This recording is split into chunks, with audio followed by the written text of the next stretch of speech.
नमस्कार, जय श्री राम, सत श्री अकाल, आदाब। आप सब लोगों का इस नए लेक्चर में स्वागत है, अभिनंदन है। मैं doctor Ajay Kumar Sharma, professor in geography, SPC government college Ajmer, आपका अभिनंदन करता हूं, स्वागत करता हूं। आज हम इस सेशन में एक नए और बर्निंग टॉपिक पर चर्चा करेंगे जो हमारे देश और आसपास के क्षेत्रों से संबंधित है। पिछले कुछ दिनों से इसके ऊपर काफ़ी देश में और विदेशों में काफ़ी चर्चा हो रही है। इसके ऊपर हम आज बात करेंगे। शुरुआत करता हूं मैं आज़ादी से पहले से, यानी कि 1947 से पहले से। जैसे ही पावर ट्रांसफ़र हुआ 15 अगस्त 1947 को, तब से ही आसपास के देशों में हलचलें प्रारंभ हो गई। मज़हब के आधार पर एक नया देश पाकिस्तान बना हमारे से निकलकर, और आज वो जिस स्थिति में है उससे आप सब लोग परिचित हैं। और आज हम उसके कंपैरिजन में जिस स्थिति में हैं, आप सब लोग उससे भी परिचित हैं। यानी कि दो राष्ट्र का जो सिद्धांत था वो पूरी तरह से फेल हो गया। अगर एक मज़हब ही राष्ट्र को जोड़ के रख सकता है तो 1971 में ईस्टर्न पाकिस्तान बांग्लादेश नहीं बनता। और आज पाकिस्तान के जो हाल हैं, शिया सुन्नी विवाद जोरों पर है। पख्तून, बलोच, सिंधी, पठान और बाल्टिस्तान और गिलगित के लोग एक दूसरे को देखना पसंद नहीं करते हैं।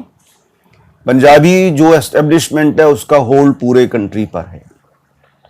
वो आर्मी में भी सक्रिय है, बहुत आईएसआई में भी सक्रिय है, और एस्टेब्लिशमेंट और गवर्नमेंट में भी सक्रिय है।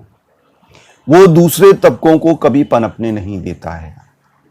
अभी कुछ समय पहले आपने देखा कि कराची में शिया सुन्नी विवाद को लेकर लाखों सुन्नी, लाखों जो कराची के सड़कों पर निकल आए थे और नारे लगा रहे थे कि काफिर शिया, काफिर शिया, काफिर शिया, काफिर। ये शिया सुन्नी का विवाद काफ़ी समय से चल रहा है, करबला से ही चल रहा है, 680 से एडी से। इसके बारे में मैंने आपको पूर्व के लेक्चर में भी थोड़ा बहुत बताया था। तो उनकी स्थिति और हमारी स्थिति को हम कंपेयर करें, तुलना करें, तो हम बहुत अच्छी स्थिति में हैं। लेकिन अच्छी स्थिति में होने के बावजूद भी हमारे हुक्मरानों ने, हमारे सियासतदानों ने 1947 और उसके बाद में बहुत बड़े ब्लंडर्स किए, बहुत बड़ी गलतियां की। ये शायद इमेच्योरिटी थी, अपरिपक्वता थी, या अज्ञान था, या ज़रूरत से ज़्यादा कॉन्फिडेंस था, जिसे हम ओवर कॉन्फिडेंस बोलते हैं, वो था।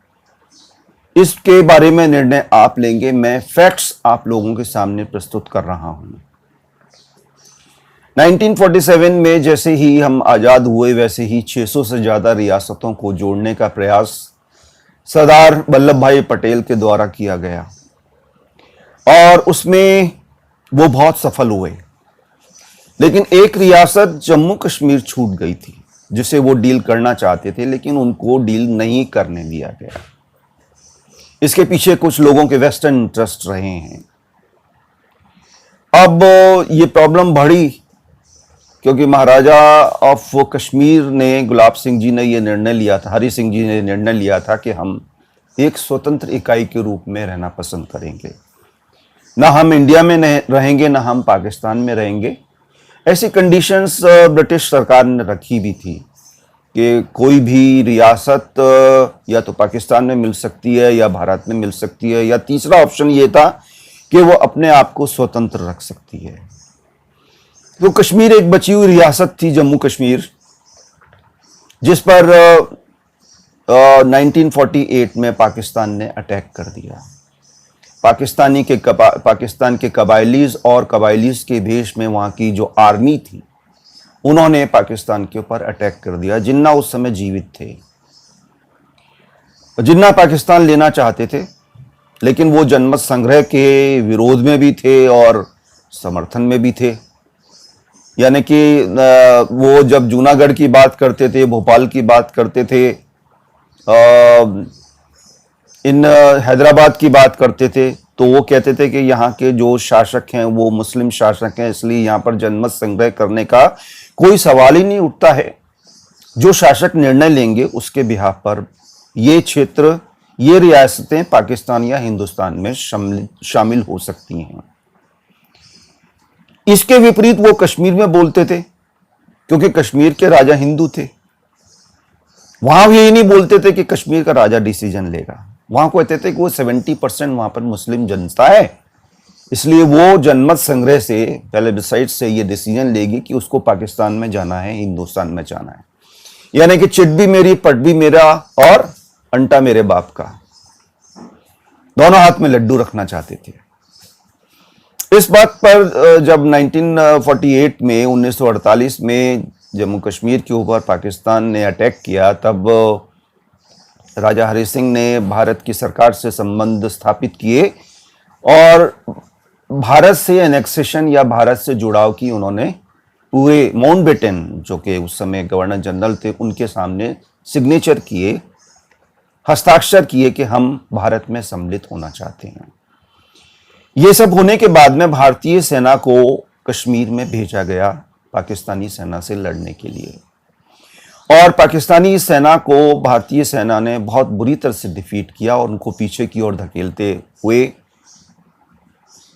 पाकिस्तान की ओर वो धक्का मार रहे थे, उनको हरा रहे थे। तभी हमारे विजनरी और शांति दूत पीएम को पता नहीं कैसे ये ध्यान आया कि इस मामले को यूएन ले जाना चाहिए और यूएन बॉडी इसको सॉल्व करेगी, सिक्योरिटी काउंसिल में ले जाना चाहिए। और अचानक उन्होंने कहा कि इसको मामले को मैं यूएन बॉडी में, सिक्योरिटी काउंसिल में ले जाना चाहता हूं। लोगों ने बहुत मना किया, जनरल्स वगैरह थे हमारे, उन्होंने बहुत मना किया कि आप एक सप्ताह रुक जाइए, एक सप्ताह में हम पूरा का पूरा जम्मू कश्मीर ले लेंगे। वो जो गिलगित बाल्टिस्तान का इलाका था है, और जो पाकिस्तान जिसे आज़ाद कश्मीर और जिसे हम पाक ऑक्यूपाइड कश्मीर बोलते हैं, उसको हम 7 दिन में ले लेंगे, आप 7 दिन रुक जाइए, उसके बाद आप यूएन में जा सकते हैं। क्योंकि कभी भी जीतती हुई सेना यूएन में नहीं जाती है, हारती हुई सेना या हारता हुआ देश यूएन में जाता है, और उस समय पाकिस्तान हार रहा था बुरी तरह से।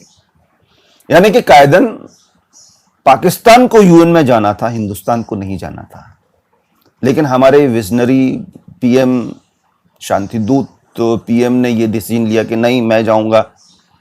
यूएन नई नई बॉडी बनी थी, उसमें पाकिस्तान के समर्थक कुछ ब्रिटिश और अमेरिकन और कई देशों के लोग भी बैठे थे। ये भी सब भी बता दिया था लोगों ने उनको कि आप जाएंगे तो वहां फंस जाएंगे बुरी तरह से। लेकिन नहीं माने वे, और वो यूएन में इस मामले को लेके गए, और यूएन ने उसी समय सीज फायर किया और पूरा का पूरा गिलगित बाल्टिस्तान का इलाका पाकिस्तान के अंडर में रहा, पाक ऑक्यूपाइड कश्मीर के रूप में। यूएन ने 3 शर्तें रखी थी वहां पर। पहली शर्त यह थी कि पाकिस्तान को वो ऑक्यूपाइड किया हुआ कश्मीर वाला भाग, गिलगित बाल्टिस्तान और पश्चिमी कश्मीर वाला जो क्षेत्र था, वो खाली करना पड़ेगा, और भारत को भी खाली करना पड़ेगा। लेकिन भारत की सेना इतनी रहेगी कि स्थिति को कंट्रोल कर सके। तीसरी कंडीशन में जाकर प्लेबिसाइट या जनमत संग्रह होगा। लेकिन पाकिस्तान, क्योंकि कब्जा चुका था वो, पाकिस्तान ने अपनी सेना वापस नहीं की। पाकिस्तान ने मना कर दिया कि हम किसी जनमत संग्रह के इन कंडीशंस को मानने के लिए तैयार नहीं है। तो हमारा देश वहां फंस गया बुरी तरह से, और फंस गया, और आज तक फंसे हुए हैं हम। आज तक उस बहुत बड़ी भूल का, ब्लंडर का दुष्परिणाम आज तक हम भोग रहे हैं। क्योंकि इसी कारण से मैंने आज के टॉपिक का नाम दिया है हिमालयन ब्लंडर्स, यानी कि हिमालय के क्षेत्र में की हुई महान महान गलतियां, जिसका खामियाजा कई पीढ़ियों के द्वारा आज तक भोगा जा रहा है, और आने वाले समय में ना जाने कब तक भोगा जाएगा। उसके बाद में शेख साहब को खुश करने के लिए 370 आर्टिकल एक गिफ्ट में दिया गया, साथ में 35A भी दिया गया, जिसमें ये था कि ये कंडीशन थी कि भारत के लोग वहां जाकर बस नहीं सकते, कोई प्रॉपर्टी नहीं खरीद सकते।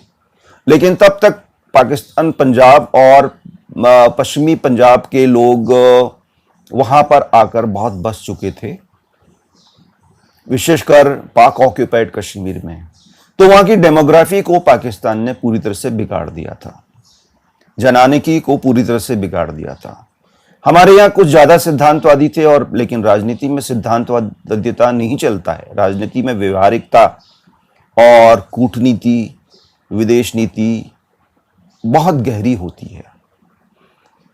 तो ये कंडीशन जब आई कि यूएन ने ये डिसीजन दिया और पाकिस्तान ने उस पर मना कर दिया, तो पूरा का पूरा 78,000 square kilometre, 78,000 square kilometre area पाक ऑक्यूपाइड कश्मीर के रूप में पाकिस्तान के पास तब से है, जो कि नहीं होना चाहिए था। अगर हम यूएन में नहीं जाते तो हमारी सेना 7 दिन में पूरा का पूरा कश्मीर, गिलगित बाल्टिस्तान ले लेती वापस, और हमारी सीमा वहां जाके मध्य एशिया से लगती, अफगानिस्तान से लगती। तो हमारे जो सिल्क रूट्स उस समय के बने हुए थे, और हमारी जो मध्य एशिया और से होते हुए यूरोप तक के जो रास्ते थे वो खुल जाते। लेकिन ये एक बहुत बड़ा ब्लंडर था, जिसका खामियाजा हम आज तक भुगत रहे हैं। ये एक जियोपॉलिटिकल डिफीट थी, बहुत बड़ी हार थी हमारी ये। और इसको आगे बढ़ाते हुए एक और गलती की गई बहुत बड़ी पूर्व की ओर। चीन की तरफ बहुत ही ज्यादा विशेष ध्यान दिया जाना लगा। यानी कि चीन इस बात का इंतजार कर रहा था 1947 में, और उसने हमारे देश के प्रधानमंत्री और हमारे देश के एस्टेब्लिशमेंट पर और कम्युनिस्टों पर डोरे डालना प्रारंभ कर दिया था। और धीरे धीरे धीरे धीरे उसने पूरे तिब्बत को 1959 में आते आते हड़प लिया, जो कि एक स्वतंत्र देश था, आजाद देश था। तिब्बत ब्रिटिश गवर्नमेंट और चाइना के बीच में कई अकॉर्ड्स हुए हैं, कई समझौते हुए हैं। बहुत मतलब मैं कहूंगा कि सैकड़ों वर्षों तक तिब्बत एक अलग देश, स्वतंत्र देश के रूप में रहा है। लेकिन वहां पर भी हमारा एक बहुत बड़ा ब्लंडर हुआ हमारे राजनेताओं के द्वारा कि 1959 में पूरा का पूरा तिब्बत चाइना ने हड़प लिया, और हम बिल्कुल चुप बैठे रहे, जैसे कि हमारी मूक सहमति है कि हां हड़प लो। और आश्चर्य की बात है, उसको पहला देश मान्यता देने वाला भारत ही था। यानी कि हमने उनका समर्थन किया, और उसका इनाम हमें क्या मिला? 1962 का war, Sino India war, China India war. China ने हमारी पीठ में छुरा घोंपा, और जम्मू कश्मीर के पूर्वी और उत्तरी भाग का अक्सई चीन जो क्षेत्र था, उसको उसने अधिकार में ले लिया। 38,000 स्क्वायर किलोमीटर तब से लेकर अब तक वो दबाकर बैठा है, और भी आगे बढ़ने का प्रयास कर रहा है। लद्दाख में जिस प्रकार की हलचलें चल रही हैं, उसकी जो फिंगर पॉइंट्स पर आकर उसने जो हरकतें की हैं, जो नो मैन एरिया है, नो मैन लैंड है, वहां पर इस प्रकार की जो हरकतें की हैं, शायद वो चाइना के कोरोना के कारण से विश्व स्तर पर उसकी बदनामी को अपने देश के लोगों से ध्यान हटाने के लिए सब कुछ किया गया है। इसे मैं कोविड कवर के नाम से भी बोलता हूं, जानता हूं और कहता हूं, और दुनिया भी कहती है कि कोविड के 19 के महामारी को जो चाइना ने पूरी दुनिया में फैलाई है, उससे ध्यान हटाने के लिए, क्योंकि चाइना में भी लोगों में अनरेस्ट बहुत है, अशांति बहुत है। अशांति क्यों है? क्योंकि वहां प्रजातंत्र नहीं है, वहां डेमोक्रेसी नहीं है, वहां एक कम्युनिस्ट शासन की डिक्टेटरशिप है। वहां पर लोग अपने अधिकारों के प्रति किसी भी प्रकार से आवाज नहीं उठा सकते, कोई रैली नहीं कर सकते, कोई प्रदर्शन नहीं कर सकते। वहां पर किसी प्रकार के मूल अधिकार उन लोगों को प्राप्त नहीं है। वो गुलामों की तरह जिंदगी बिता रहे हैं।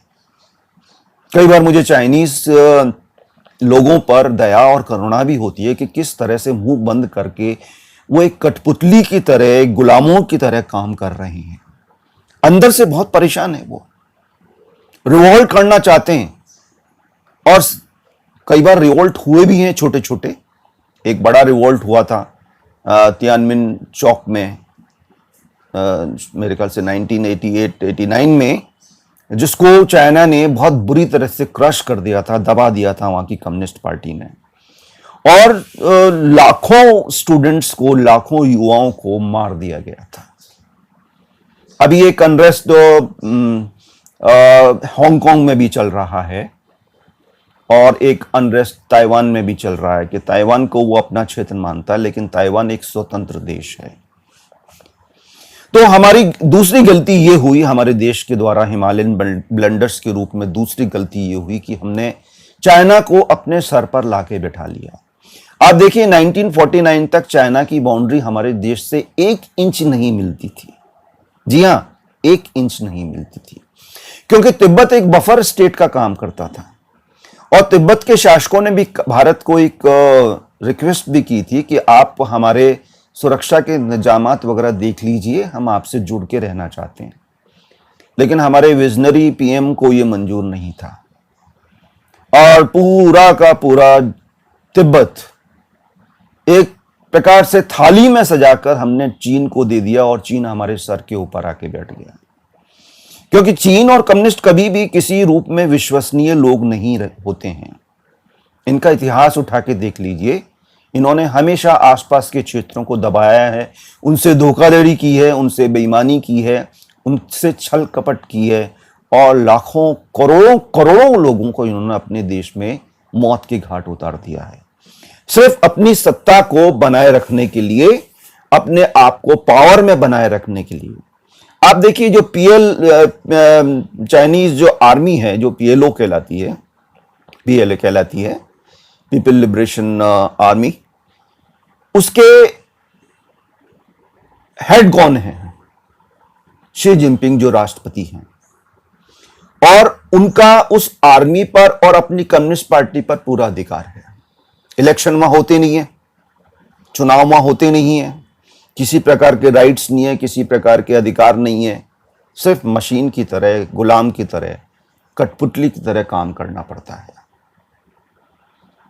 अब ये 1962 में जब हमारी स्थिति थी, उस समय पूरा का पूरा अक्साई चीन हमारे पास था और इसकी बाउंड्री जो जानी जाती थी वो जॉनसन लाइन से जानी जाती थी। मैं आपको इस मैप में बता रहा हूं, मैंने मार्क किया हुआ है, आप देखिए यहां पर।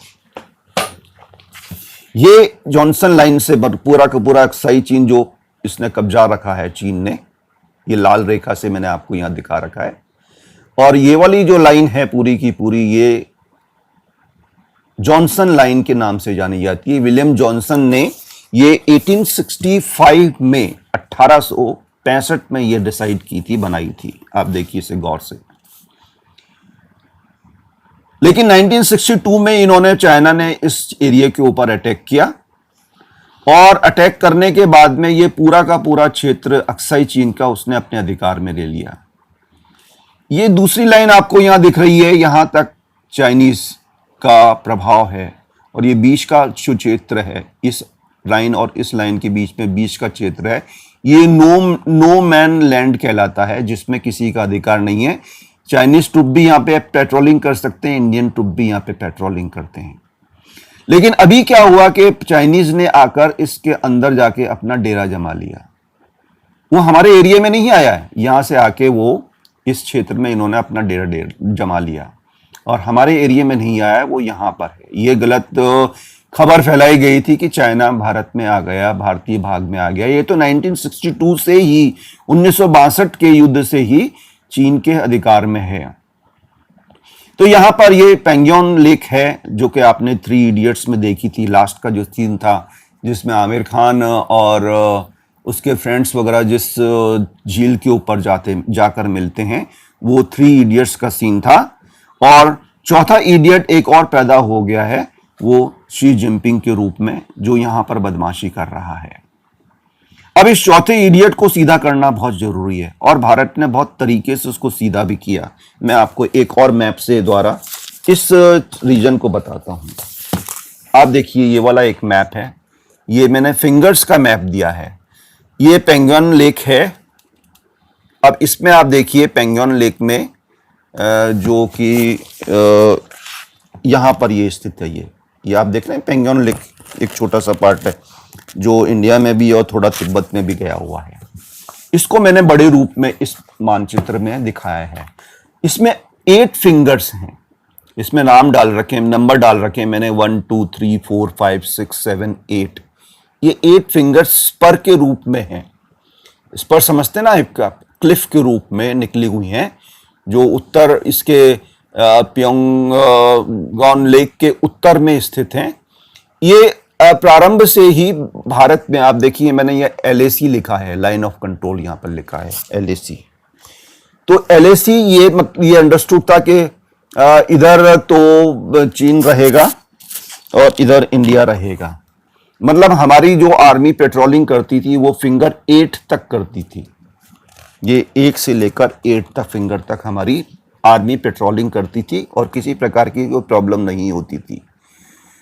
अभी चाइना ने बदमाशी की, वो यहां से होता हुआ इस नो मैन लैंड एरिया में आ गया और फिंगर 4 और 6 के ऊपर उसने अधिकार जमाने की कोशिश की। 8 और फिंगर 4, 8 और 6 के ऊपर, जहां पर कुछ क्लैशेस भी हुई और उन क्लैशेस में भारतीय 20 जवान भी शहीद हुए थे। और विश्व स्तर पर यह बात है कि 60 से 100 जवानों को, चीनी जवानों को हमारे लोगों ने, हमारी आर्मी के लोगों ने मारा था, बहुत बुरी तरह से, जान से मारा था। लेकिन चाइना में कम्युनिस्ट गवर्नमेंट है, इसलिए वहां पर समाचार बाहर नहीं आते हैं। वो किसी प्रकार से एक आयरन कर्टन में रहने वाले देश हैं। लोगों को दबा के रखते हैं, लोगों की भावनाओं को, लोगों के इमोशंस को दबा के रखते हैं। अब आप वापस इस पे आइए। हमने क्या किया, ये जो पूरा एरिया है, आप ये जो एरिया देख रहे हैं, इसमें एक यहां लिखा है मैंने, ये हेलमेट और टॉप है और ब्लैक टॉप है, इनके ऊपर कब्जा कर लिया। एक हमारी स्पेशल फोर्स है जिसे हम SFF विकास 7 कहते हैं। SFF मतलब क्या होता है, सिक्योरिटी फ्रंटियर फोर्स या स्पेशल फ्रंटियर फोर्स, जो इन तिब्बतन्स के द्वारा, जो 1959 में तिब्बत के ऊपर जो कब्जा किया था चाइना ने, और तिब्बतन यहाँ पर आए थे, उनके द्वारा ही बनाया गया था। और CIA ने इनको ट्रेंड किया था। और ये 8 से 10 हजार लोगों की एक पूरी की पूरी विकास 7 बटालियन है जो रॉ के अंडर में डायरेक्ट काम करती है और रॉ के इंस्ट्रक्शन में काम करती है। रॉ आप जानते हैं, RAW, रॉ मतलब हमारी जो स्पाइंग एजेंसी है जो देश और विदेशों में काम करती है, जिसे हम एक विशेष इनको राइट्स प्राप्त हैं, उसके अंडर ये काम करते हैं।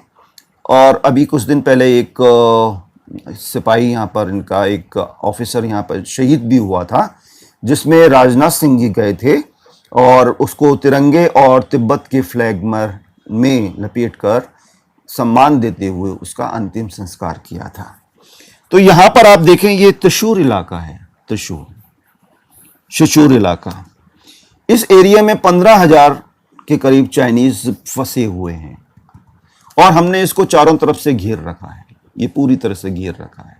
ये बैक नहीं जा सकते क्योंकि पीछे वाला जो एरिया है वो बहुत ही सकड़ा है, पीछे की ओर नहीं जा सकते। और ये जितनी भी हिल्स हैं आसपास की, इनके ऊपर हमने, जो हायर हिल्स हैं, सबसे ऊंची हिल्स हैं, उनके ऊपर हमारी आर्मी ने कब्जा कर रखा है। और सारे के सारे मॉडर्नाइज वेपन्स जो होते हैं, उन वेपन्स को यहां पर डिप्लॉय कर रखा है और चाइना को पूरी तरह से ढंग से जवाब दे रहे हैं। उससे पहले हमने 17-18 में डोकलाम में भी चाइना को पीछे मारा था, पीछे धकेला था, और उसका बदला वो यहां पर निकालना चाहता है। और साथ ही अपने देश और दुनिया का ध्यान कोरोना से हटाना चाहता है। तो ये आज की स्थिति है। लेकिन ये स्थिति पैदा क्यों हुई? ये स्थिति पैदा इसलिए हुई कि हमारे देश के उस समय के जो सियासतदान थे वो बहुत सुस्त थे।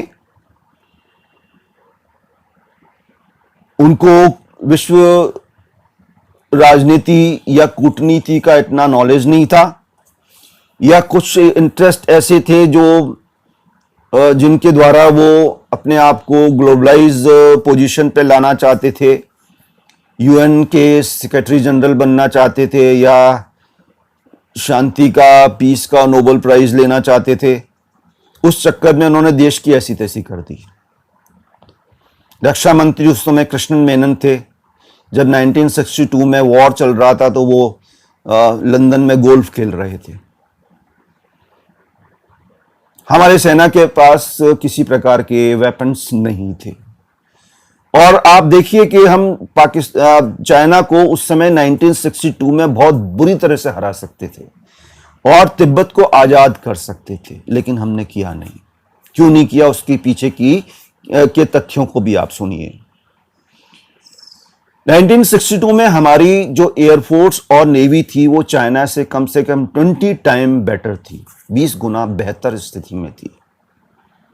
लेकिन हमारे सियासतदानों ने, हमारे विजनरी पीएम ने, शांतिदूत पीएम ने नेवी और एयरफोर्स को 1962 के युद्ध में इस्तेमाल नहीं होने दिया, जबकि हमारे पास उस समय के बहुत एडवांस एयरक्राफ्ट थे, डकोटा थे, जेट थे,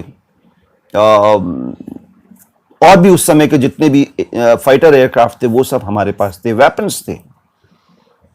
लेकिन आर्मी और ऐसे ही नेवी की भी पोजीशन बहुत बढ़िया थी हमारी। मलक्का स्टेट पे हम रोक देते हैं उनको, और साउथ सी में जाकर हम चाइना के ऊपर, साउथ चाइना सी से जाकर चाइना के ऊपर अटैक करते तो चाइना को हम बुरी तरह से मार सकते थे।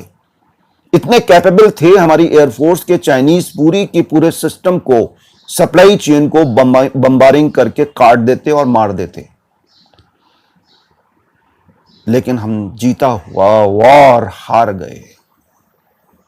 जिस वॉर को हम जीत सकते थे, जिस वॉर को हमारे सैनिकों ने बहुत जमकर बहादुरी से लड़ा, लेकिन उनके पास वेपन्स नहीं थे।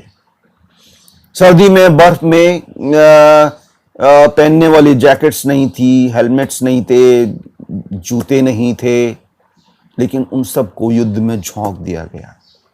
और उनकी कोई देखभाल करने वाला नहीं, उनको कोई पूछने वाला नहीं। मोरारजी देसाई जी अमेरिका गए हुए थे, कृष्ण मेनन ब्रिटेन गए थे, हमारे नेहरू जी कहीं और बिजी थे।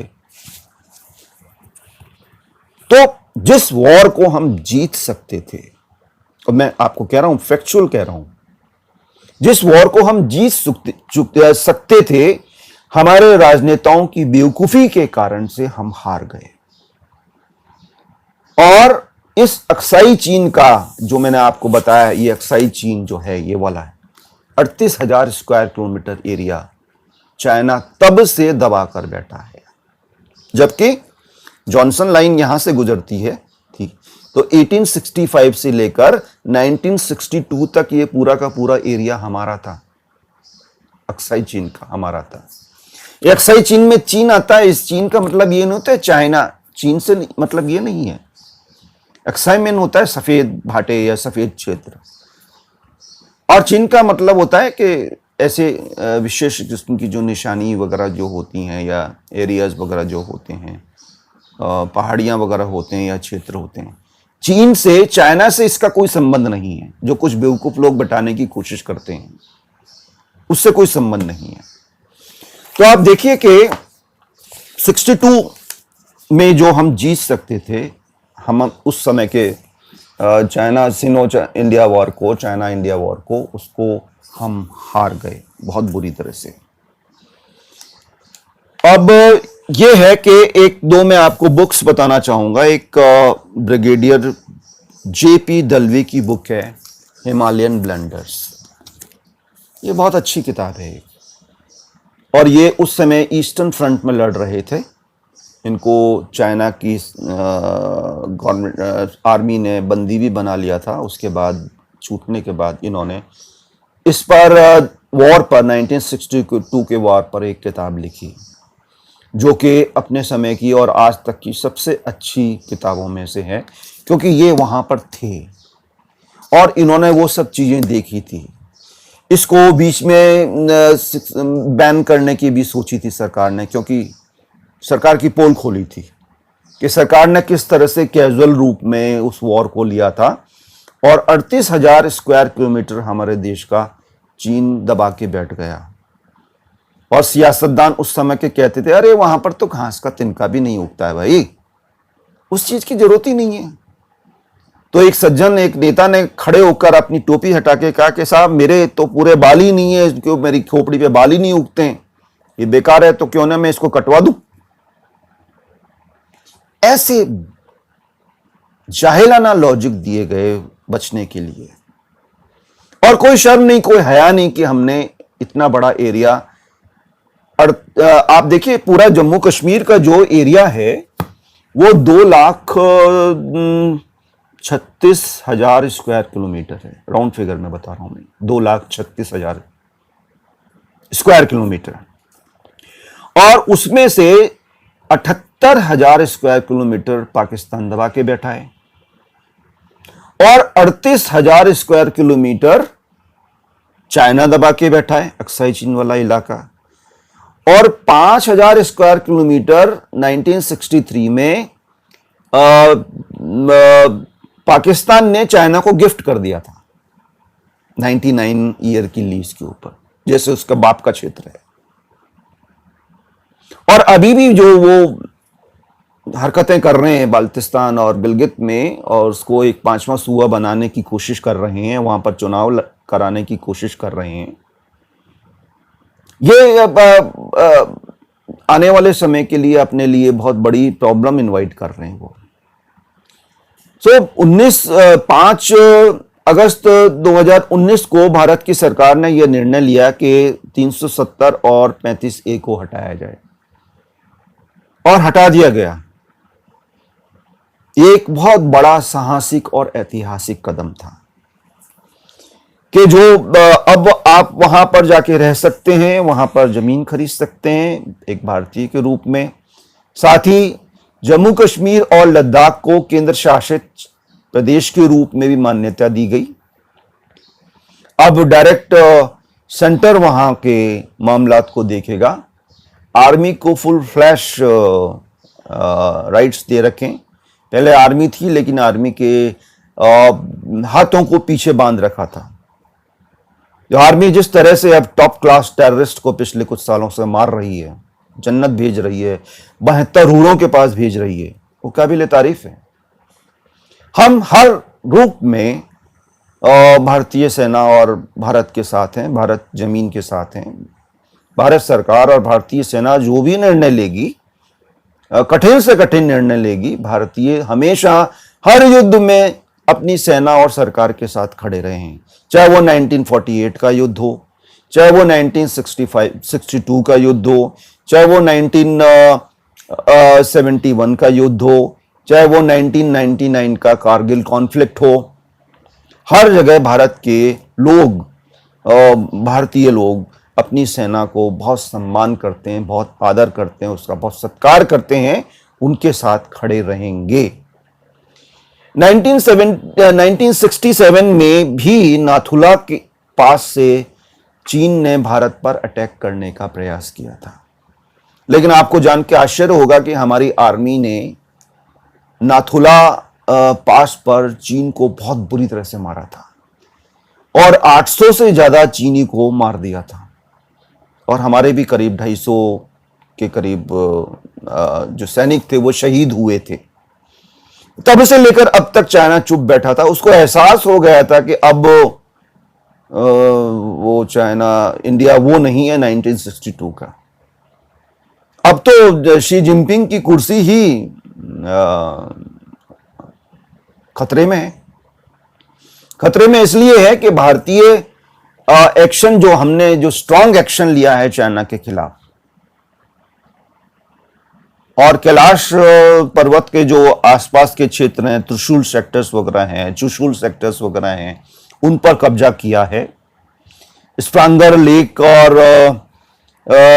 रेचिनला और Rezangla, Magar hill, black top, Spanggur gap, helmet top और थाशुंग वगैरह जो का रीजन है, इनके ऊपर हमारी आर्मी चढ़ के ऊपर बैठ गई है। ये सबके ऊपर वाले टॉप्स हैं, जिससे हमारी सेना उस अक्साई चीन के बहुत बड़े इलाके तक नजर रख सकती है, सर्वेलेंस वगैरह इक्विपमेंट्स लगाकर, कि चाइनीज जो भी प्रकार की सेना जिस भी प्रकार के मूवमेंट करेगी, वो सभी मूवमेंट्स पर हमारे देश की सेना की निगाह होगी। और जो जो इक्विपमेंट्स, जो जो हथियार वगैरह चाइना ने वहां पर स्थापित किए, उससे कई गुना बेटर हमारी सरकार ने वहां पर स्थापित किए हैं। 25,000 से ज्यादा ट्रुप्स वहां लगे हुए हैं और 25,000 से ज्यादा ट्रुप्स नीचे इंतजार कर रहे हैं, हाईली ट्रेंड।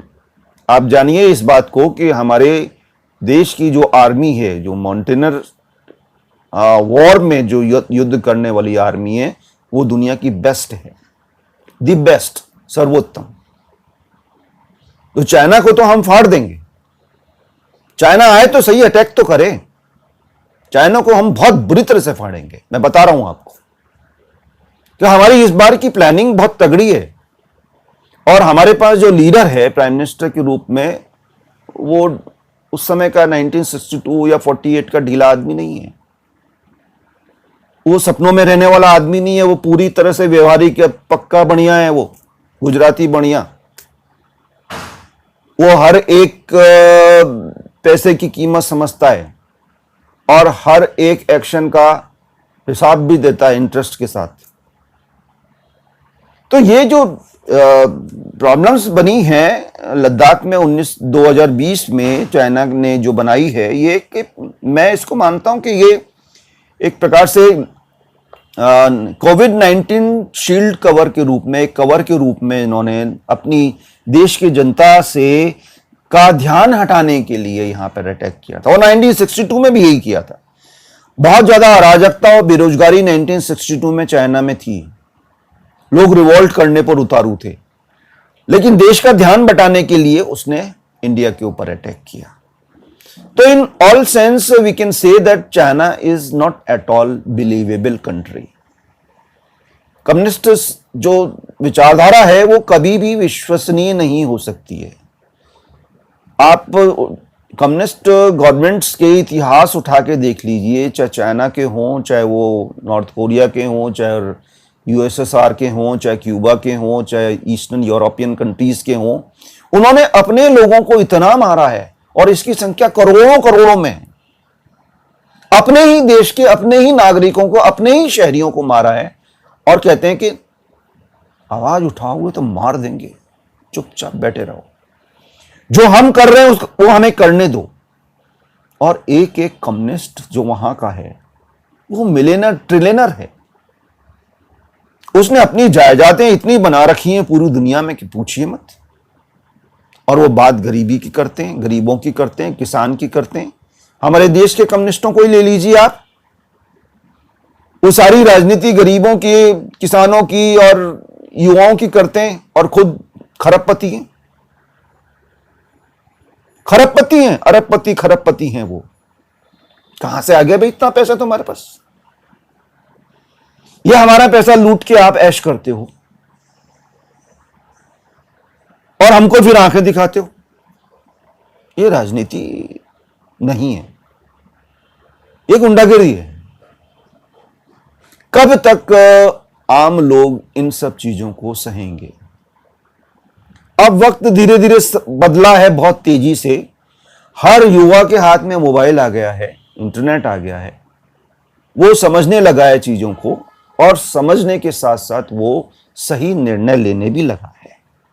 उसे मालूम है कि कौन सा लीडर देश के लिए उपयुक्त है, कौन सा लीडर बकवास है, कौन सा लीडर बकवास कर रहा है, कौन सा लीडर वास्तव में सही बोल रहा है, कौन सी पार्टी किस रूप में सही काम कर रही है या नहीं कर रही है, किस पार्टी को सिलेक्ट करना है।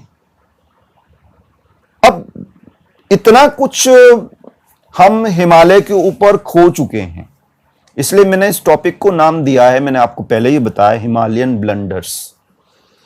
कि हिमालय में जो ब्लंडर्स मतलब होता है कि जो बहुत बड़ी महान गलतियां की गई हैं उनमें से। महान, जिसका खामियाजा हम 1948 और 1962 से लेकर आज तक हमारी पीढ़ियां भोग रही हैं, और कब तक भोगेंगी ये भी बताना मुश्किल है। लेकिन यह बात निश्चित रूप से मान के चलिए कि अगर चाइना ने भारत के ऊपर अटैक किया तो चाइना को हम बहुत बुरी तरह से मारेंगे। यह मैसेज चाइनीज गवर्नमेंट और शी जिनपिंग तक पहुंच चुका है, इसलिए अब वो बात करने के ऊपर ज्यादा ध्यान दे रहे हैं। लेकिन वो इधर से बात करते हैं, इधर एक्शन में लेते हैं। हमने भी यही किया, उन्हीं के द्वारा उसी लहजे में उनका जवाब दिया, बात भी की और इधर एक्शन भी ले लिया, जबकि वो एक्शन की सोच ही रहे थे। और हमने black hills, black top, helmet hills और जितने भी स्प्रिंगल और मगर हिल्स वगैरह है, रेशनो लॉ है, रिजंग लॉ वगैरह है, उनके ऊपर अधिकार कर लिया अपना जाके। उनके ऊपर जाके हम बैठ गए टॉप पर। अब सर्दी आने दीजिए। सर्दी आते ही हमारे लोग तो यहां पे ट्रेंड है, वो तो सियाचिन में भी बैठे हैं -40-60 डिग्री सेंटीग्रेड वाले टेम्परेचर पे। और हमारे माउंटेनियर्स फोर्स को हमने इस प्रकार से ट्रेंड किया है, हमारे सारे वो पहाड़ी लोग हैं वो जो -40-50 में भी रह सकते हैं। हमारी गवर्नमेंट ने सारे इंतजामात कर दिए हैं वहां पर, राशन से लेकर अच्छे टेंट, जो गर्म रहने वाले टेंट्स वगैरह हैं, और दूसरे रहने के साथ जो सामान है, जैकेट, शूज, हेलमेट वगैरह, वेपन्स वगैरह सब कर दिए हैं। तो जमो कि मैं आपको बता रहा हूं कि दिसंबर जनवरी में चाइनीज सोल्जर्स की, सैनिकों की जो हालत होगी वहां पर, वो देखने वाली होगी। इसलिए चाइना इस मामले को सर्दी आने से पहले ही निपटाना चाहता है। और हमारे यहां के लोग तो ट्रेंड हैं, वो उसी एरिया के रहने वाले हैं। 5000-6000 मीटर की हाइट के ऊपर रहते हैं, 1600-1700-17,000 फीट के ऊपर उनका बसेरा है, वहीं पे चढ़ते उतरते हैं, सब काम करते हैं और हाईली ट्रेंड हैं। तो हम इस बार छोड़ने वाले नहीं है चीन को। ये गलतफहमी चाइना निकाल दे, और काफी हद तक उनकी गवर्नमेंट को समझ में आ चुका है। आज के लिए इतना ही। बहुत बहुत धन्यवाद। Thank you very much.